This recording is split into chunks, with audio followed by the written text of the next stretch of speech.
We have driven so many species to the brink of extinction, but we're great at building fences that actually have stopped them falling over that edge.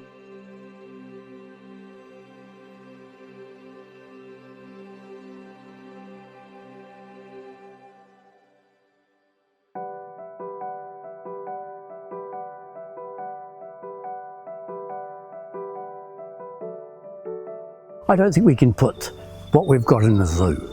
I mean, that's what I almost feel like Pomona Island is. At the moment it's a zoo, it's an ark, we're trying to keep stuff alive. The world's got to actually slow down. We have to work out that we've got climate change happening, we've got a biodiversity crisis, and actually we need to put our finger out and make this happen. Pomona Island's a big hunk of rock sitting in the middle of Lake Manapuri that sort of cuts the lake in half. So the work started in 2005, the trust was formed in 2005. And on the island we had deer, possums, stoats, rats and mice. So it was a big job. I think we used 8 tonnes of brodifacoum in the end. We thought this is great, you know, we've got a moat around this island. So we organised it, right, what are we going to do? We've got this island, there's not much on it. Let's translocate some birds back to the island. So we talked to Doc about Kiwis, and Kiwis are iconic. You really want to get Kiwis back on an island. So they had the Haast tokoeka from Haast, that I think there's only 400 odd left, so they were dead keen to find a pest-free island to deal with that. We are in Orokanu Eco Sanctuary, which is a ringed fence sanctuary, and essentially it's like a little Kiwi farm. It's part of Operation Nest Egg, so they take wild eggs from the Haast range, incubate them in places like the Franz Josef Wildlife Centre or Willowbank, hatch them. We get them, honestly, about yay big when they're about 4 weeks old. I think probably weigh about 300 grams. And then our job is to get them off their supplementary food and then get them up to a decent weight, say 1,200 grams or maybe 1,500 grams. And then Doc, the overlords, sort of put them somewhere else, either on creche islands or other sanctuaries, with the ultimate goal of returning those ones back to the Haast to supplement to increase the numbers. And that is the quickest way of building up a population, because there's only about 400 to 500 Haasties left in the world. So 2009 we got Haast Kiwi, we got 20 Haast Kiwi put on the island. They come for about a year, grow to about 1.5 kilos, and then they catch them and take them back to Haast. The Kiwi creation is very intense. Over the course of a season, that's probably hundreds of hours of staff time goes into that. But by far that's the best thing we do here, is go catch little Kiwi chicks. It's fun. The special thing about the Haast tokoeka is they're ginger. They're the gingers of the Kiwi world, and some of them really are strikingly orange, but not exactly Ed Sheeran, but they have a really distinct kind of plumage, really orange. You've got to be a born optimist to be working in this job, you really do. All the beech trees all decide to flower the same year, and they all produce prodigious amounts of seed, and it all falls on the ground, and it's just like pavlova to rats and mice. They love it. And they just breed frantically. We spend a lot of time in workshops building hardware, sort of building these rodent motels. That went off with a bit of a bang.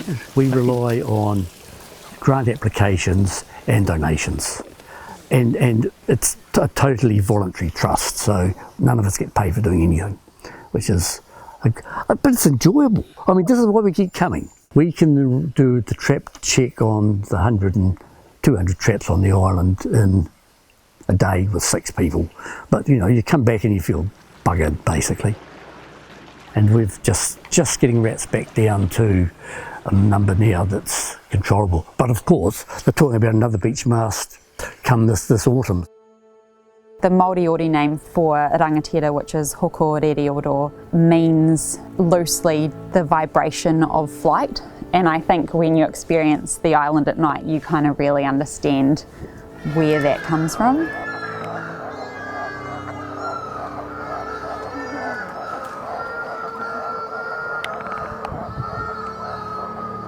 This is has really been the last refuge for a number of some of New Zealand's most critically endangered species, and holds a really important place in New Zealand conservation history. We've got some of New Zealand's most endangered birds breeding here that call this place home. 8 species of seabird breed here, some of which are quite endangered, including the Chatham petrel. We've got shore plover breeding here, and this is their main sanctuary, and then of course you've got black robin. So the black robin population got down to only five individuals, and from there, through a mammoth amount of effort and translocations, the population is now sitting at around about 270 adults across 2 islands, of which this is one.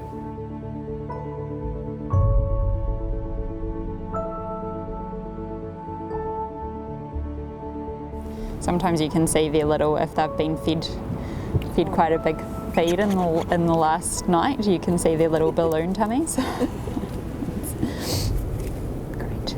The Chatham petrel, the last island that they were breeding on was this island. They were critically endangered, but through translocations and burrow management, we kind of estimate probably 700 to 800 breeding pairs, I think it is.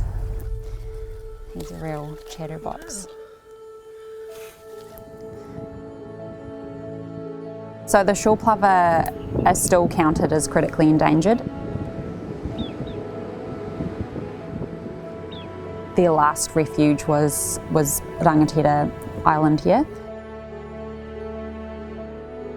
And then you've got some pretty cool nocturnal insects and invertebrates over here as well. We've got the rangatira spider, which is kind of about as big as the palm of your hand at least. So obviously we're in a pretty remote part of New Zealand, and there's not much here in terms of your creature home comforts. We land on the island by boat. All of our food we have to bring with us, so that can be quite a mammoth undertaking. It is quite physical. We can't do the work that we do here without bringing in volunteers from New Zealand to help with that. We just don't have enough staff on the ground to be able to do what we need to do out here. Our pākehā tradition is one about putting nature in parks and building a fence around those parks, and that's been very, very important for conservation. You know, we have driven so many species to the brink of extinction, but we're great at building fences that actually have stopped them falling over that edge. Actually, what we know is that that's not going to be good enough. We need to make conservation happen everywhere. The future of conservation isn't this. It's a means to an end. The early 2000s, the fence sanctuary came about, which was the cutting edge technology of conservation at the time, but very expensive to maintain. But you get some really good biodiversity results, second only to offshore islands. But you can't have huge areas fenced off. They are very expensive beasts. So now, the next kind of challenge is to without fence sanctuaries, and that's the predator-free movement. I'm very clear about my view in terms of conservation. We preserve our environment by having a connection with our environment. We have a connection with our environment by using our environment. And I think there's a real cultural tension that exists, and I don't mean just Māori and Pākehā. I mean, this is a tension that exists across the board. Do we lock it up and throw away the key and look at it from afar, or do we get in there and engage and see ourselves as part of the taiao and the natural environment? I am probably often offside with traditional conservationists in my views on this, and I'm okay with that.